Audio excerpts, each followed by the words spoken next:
Hi guys, welcome to Conversations with Z. My name is Zamaka Jenny and I am joined by Jabu McDonald. And together we are here to do another local production review. I'm sure by now you've been following. I'm sure you've got your own interpretations and your own views, and I hope that you've been sharing them with us. So today it's another one. I'm going to let Jabu just let us know what it's all about, or in fact I can also tell you what it's about, but I think Jabu just does it so much better. So I'm going to let Jabu tell us what it's all about. So yeah, basically Heart of the Hunter is based on a Dion Mayer book. So it's basically about this individual, or this hitman, former hitman or hitman I can say.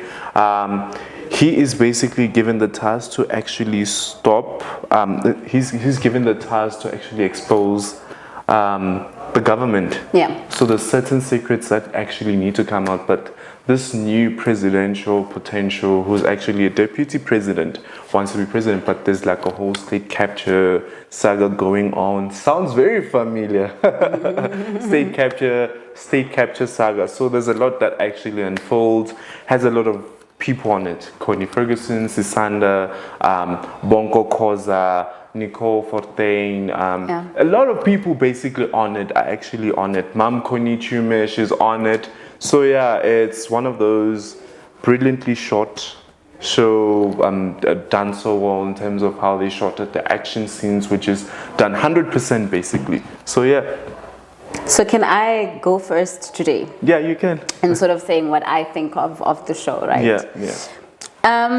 So Jabu, I think I'm not the target market for Heart of the Hunter. Oh, okay. I think it's just not for me. But I mean, it hooked me.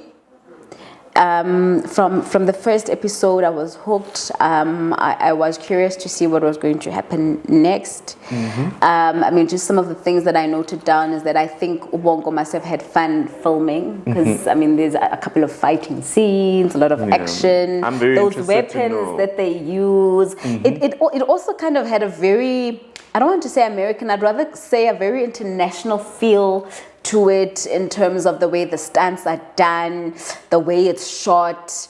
It was very international. And then obviously we then got introduced to certain characters like Yotandi Makeba, which was played by Mam Konikume, who died, as you said earlier. I felt to Connie's character Mo to be very harsh, very cold. She has a facial expression for it. Like, there's this look that she has. That just, when she looks at you with a very straight face, like no smile at all, no nothing, no emotion whatsoever. You just feel scared. Yeah, like if her looks could kill type of thing. Yeah. And then I also just wanted to say, there was a scene where Masasa's character Malime had to jump, and I was just like, is this realistic? But then I got to see what happened, which I don't know if we're going to reveal or not. Then for me, I was like, okay, all right, they kept it real. But I feel like I didn't fully get what was going on. Hence I say I don't think I'm the target market for it. I do feel, if I look at the quality of the production, the way that it was shot, it does give me a sense that the budget must have been really big and good. Like I said, the quality of the film was international level. There was quite a bit of Vernac at some point, which I really liked, hearing Usisanda speaking isiXhosa there. It was also sad when Malime dies. It really just touched me.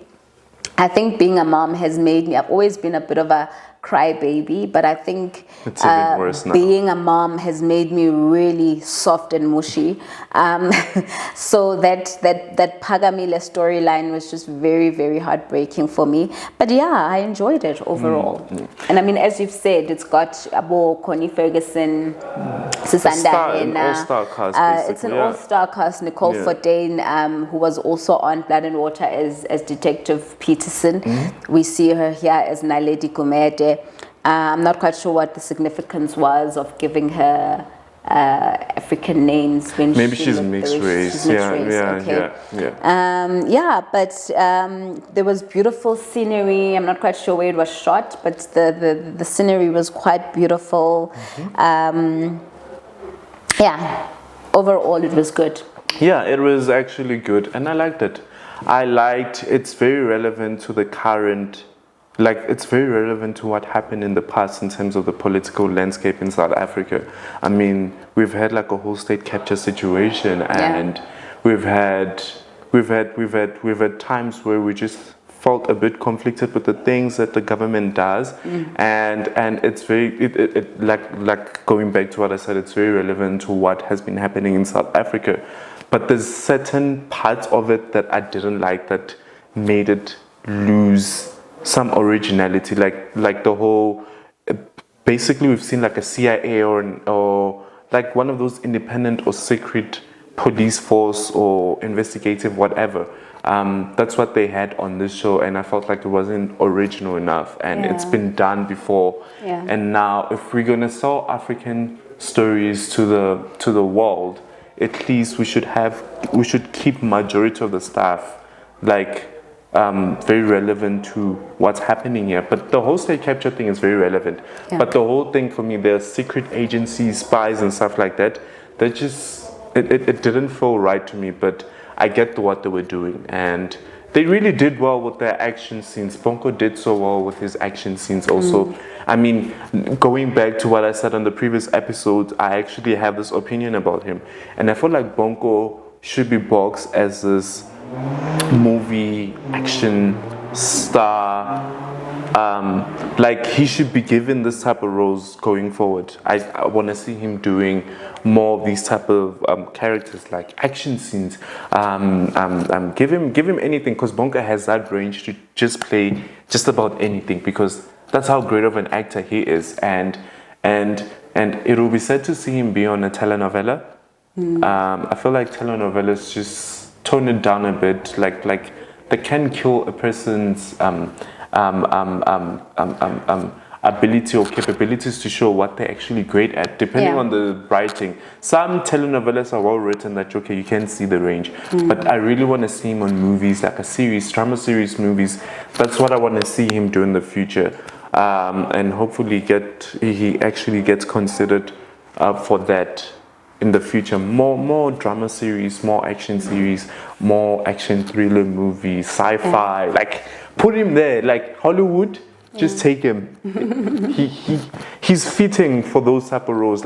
You can see him become like an international star. Definitely. And if Heart of the Hunt is a global movie, then he is an international star, because it did so well. I mean, it became #1 in numerous countries. It was literally trending in 75 countries on Netflix. It did well in Jamaica, did well in America, did well in the UK, did well in the many other countries out there, overseas countries basically. It just did so well. So it was received well. And I mean, I'm just assuming that even in those countries, when they were watching, they could relate. It wasn't that whole, this is Africa, this is Wakanda type of. No, it was it's that whole international level that I'm talking about. So it was easy for them to relate to the movie and to follow the story. So it was actually one of those great movies. Definitely do enjoy it, and I do recommend it. Plus, if you're more of a movie person, it's a nice movie to just chill and watch on a nice Saturday night or Sunday night with your popcorn, just enjoying Heart of the Hunters, because it's done so well. And we've known Dion Meyer to actually have books that do so well and get adapted into like a screenplay or TV show. He's done, on Mnet, numerous shows that were on Mnet were actually based on his book, and most of them are like action-packed and stuff like that. And it seems like he did so well on this one also, and I'm really proud of his work. It's nice that we actually get to showcase it internationally with an incredible cast on its own. So happiness. So do you want to move to like the cast? Because I think just from I think we've spoken then about the quality of the movies, the cinematography aspect. I don't quite remember music on there. I don't know if you do. And then just in terms of obviously, sort of the location, I've spoken to that, the props, everything else was great. So yeah, we can move on to the cast. Yeah, we can move on to the cast, definitely. I mean, performance-wise, people that stood out for me was definitely Bonko Koza again. Yeah. He did so on Red Ink, and now he's doing so on a movie, Yeah. which is an international movie. He did so well on it. Connie Ferguson, I mean, she was pretty scary on that role, and I liked her character. Very powerful, very scary, and stuff like that. She just executed it so well. I think those are the top two for me, and Masasa. So top three, definitely. Masasa's always killing it. Like, give her she can literally play a tree and just win an Oscar for it. But do you think she had enough scenes though? No, I wish she had more. I wish she was actually featured on the more action side of things. I think that would have been fun to actually watch. Yeah. So speaking of Masasa, you've just taken me back a couple of years where I saw her performing at the Market Theatre. The Market Theatre is the one in Newtown, eh? Yeah. I saw her performing at the Market Theatre. She's brilliant actress. But I think for me, if I look at Heart of the Hunter, I feel her scenes just on Heart of the Hunter, didn't allow for her to do much by the character. So I think if I go with Heart of the Hunter and just who really did well for me, I think I'll just give it to Bonko. I'll just really give it to Bonko. I even loved his scenes with the little boy, Pagamile, the way that they just bonded, the way that he just embraced him, even though it wasn't his son. I really loved that. And again, when he speaks isiZulu, I'll mention it again. And I think, even when he and Naledi kind of came together, at the end, I really liked that. Even when he went to that, was it Lesotho that he had to go to? I think somewhere there. I think he had to go to Lesotho. So even there, when he was engaging with that man that had all the information. Remember the bike scene also? That was incredible. Yeah, so I loved all of that. So I think for me, from a cast perspective, I would put my money on Bonko Koza. And guys, no, Bonko is not paying us. I promise. He's not. Just in case you are wondering, he is not paying us. Yeah. So for me, it was just Bonko. Yeah, so they actually did well. And I think that was probably the first ever Netflix movie where I would proudly say, wow, this was done brilliantly. And going forward, I hope whatever budget they had for Heart of the Hunter, I hope they allocated to many other movies out there. Even if it's a rom-com movie, just do the most, like continue doing that. We need more films in SA. We have so many telenovelas, we have so many series. Like, I feel like we've neglected the whole film aspect in terms of the SA film and television industry. We've really neglected that so much. And it's sad that places like your SK, your Ster-Kinokwa are closing down. Imagine if we had a lot of local movies, maybe that could have actually saved it. Maybe we could have been motivated enough to actually go and watch movies there. But then we have streaming platforms like your Netflix, Showmax, Disney Plus, and all the other platforms. And I hope that they actually do put more money in films, like your Heart of the Hunter. So that's me. We can definitely move on to the rating. And just let's see how it goes. Maybe Zamri and I might have a difference in terms of the rating. I think we will. I predict we will have a difference. So pink on your side. Thank you.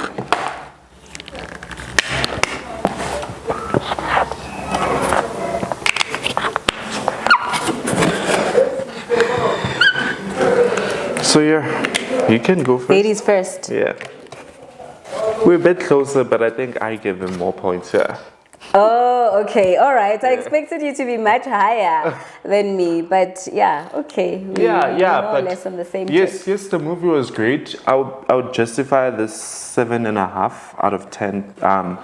The movie was great, but storyline-wise, that's where it just wasn't as great as I expected it to be. But then they really tried, to be honest. Like, they did so well in terms of the action scenes and everything else, but certain parts just actually lost me. But it's a global movie, it's an international movie. The cast did well, they carried out the storyline so well. So Okay, thank you, Jabu. So please do also check out Heart of the Hunter yourself. Let us support our local stars. So yeah, check it out. Let us know what you think. Let us know if you disagree. Let us know what you would rate them. And then of course, if you haven't liked or subscribed, we would appreciate it so much if you liked and subscribed. But yes, that is all we have for you today. But of course, we are not leaving you alone. We will be back. So just keep your eyes locked on umabonakude wako. Did you ever watch Selima Tunzi? You're so young, Jabu, so I never know if... No, I did. You know, I know Lunga Shabalala was on it. No, do you know like Dosto Noche? No. Do you know Zamkosi? No. No, then kid, you did not watch my Selima Tunzi. So they used the opening sequence, the music was Sondela kumabonakude wako. So yeah, Sondelani kumabonakude, watch, and then yeah, let's connect again when we